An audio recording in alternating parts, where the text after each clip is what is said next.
Don Andrés, ¿cómo está, señor fiscal? Buenos días. Hola, muy buenos días, Carlos. Encantado de escucharle y muy interesante el debate que he estado pudiendo seguir un poquito. Sí, el señor Ritter, la fiscalía fue muy clara, sí que entendía que concurrían hechos que permitían la concomitancia de los dos delitos, rebelión español o alta traición alemán. Sin embargo, el juez ha considerado que no, porque no contemplaba la violencia o contempla o entiende que no hubo violencia. ¿Tiene algún recoveco esta sentencia que aparte de esta explicación sencilla pueda añadir algún detalle más? Pues sí, bueno, como ya decía hace un momento, es algo totalmente natural y es circunstancia del Estado de Derecho que los juzgados pueden decidir de una forma distinta de la Fiscalía. Pero me parece que ha hecho también un inciso muy importante, y ese es que en realidad esa decisión del Tribunal Supremo Regional efectúa una evaluación muy diferenciada que me parece no es apreciada en todos sus matices en la cobertura medial, sobre todo si es una cobertura medial que va en un determinado sentido político. De hecho, lo que ha decidido el Tribunal Supremo Regional es, en primer lugar, ha rechazado el argumento de que Carles Puigdemont sea perseguido por razones políticas.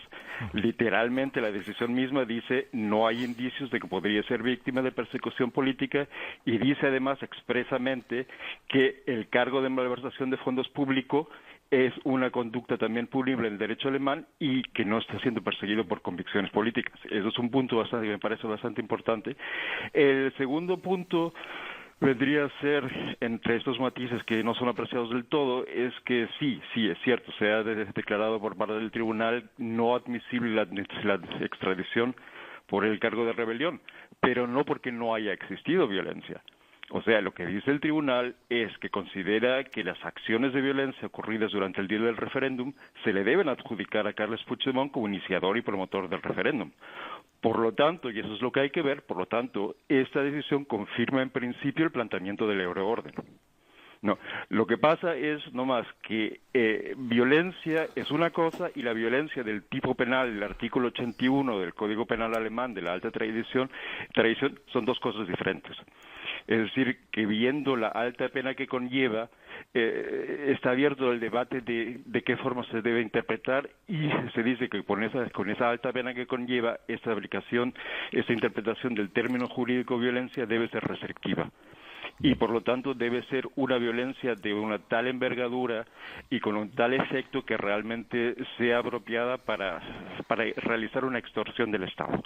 Y se considera que en lo que vendría a ser una evaluación jurídica en Alemania no están dadas las condiciones para asumir de que está dado el tipo penal. Y por eso se declararía no admisible de plano por el delito de rebelión. Dos cuestiones. Una de ellas, la Fiscalía, si apreciara que esta decisión del juez comporta algún deterioro del Ministerio Público, podría ir al Constitucional. Pero es altamente improbable que lo haga, ¿no? No estoy seguro si realmente podría ir al Constitucional o no. De hecho, quizás lo podría hacer. No se ha dado nunca el caso. Pero en ese sentido, creo que en la discusión no se ve claramente que la decisión que ha tomado ahora el tribunal es una decisión solamente sobre la cuestión de si se dictamina prisión de extradición o no. Es decir, no ha hecho en el fondo no ha tomado una decisión sobre la admisibilidad. En teoría, aunque sí, altamente improbable, es de que en la decisión que todavía está pendiente sobre la admisibilidad de la extradición, que cambie de opinión y dictamine que una extradición por el cargo de rebelión sea posible. Ahora bien, es altamente improbable de que cambie de opinión y bueno, por ese motivo tampoco es necesario que la Fiscalía recurra a esa decisión, porque como digo, estamos hablando solamente de una decisión sobre prisión de extradición o no. La decisión sobre la admisibilidad todavía viene. Y en esta decisión la Fiscalía puede volver a poner sus argumentos y se dará una nueva decisión sobre ella, en la cual no está excluido, aunque improbable, de que el Tribunal Supremo Regional dictamine que es admisible también por el cargo de la rebelión. En ámbitos jurídicos españoles había una pregunta que hoy flotaba, que era, ¿qué haría el Supremo alemán si un juez regional español de cualquier parte le explicara la intensidad que requiere la violencia en el delito de rebelión. ¿En qué sentido me hace la pregunta? Es decir, ¿cómo lo notaría el Tribunal Supremo alemán. ¿Consideraría que es una forma de inmiscuirse en el Código Penal español? Alemán. Alemán.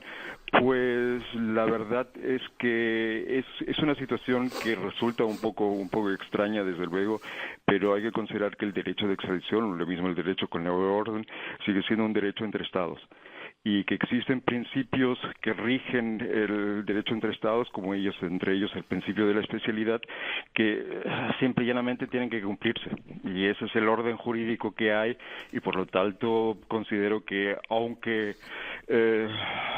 sea una decisión que no cause mucha alegría, que a pesar de ello es una decisión que hay que aceptarla, porque se rige según los preceptos que se rigen en la cooperación internacional y en el derecho entre los países. Está claro, don Andrés. Nos gustaría un día verle por aquí. Es usted magnífico en debates y en explicación de las cosas. ¿Sabes? Pues, si tiene usted aquí su casa. Yo no sé si ha veraneado por España alguna vez, pero... No, sí, de hecho, yo he estado varias veces en Madrid también en conferencias, así que si se da la ocasión, con muchísimo gusto me gustaría pasar por allí, y un placer de nuevo contribuir en alguna forma al excelente trabajo que realizan. Es una pregunta, señor Ritter, muy breve, y una respuesta también que requiere brevedad. ¿Está contemplado el delito de sedición en el Código Penal alemán? La respuesta muy corta, no. No, ¿verdad? No. Eso justifica entonces que el juez Llarena, por ejemplo, el juez del Tribunal Supremo, a la hora de dictar la euroorden, no incluyera, para reclamar a Puigdemont, el delito de sedición junto al de rebelión y al de malversación de caudales públicos o fondos públicos. Exactamente. Muchas gracias. Gracias, señor Ritter. Un abrazo muy fuerte. A ustedes, un abrazo. Adiós, amigo. Es el fiscal Ritter González.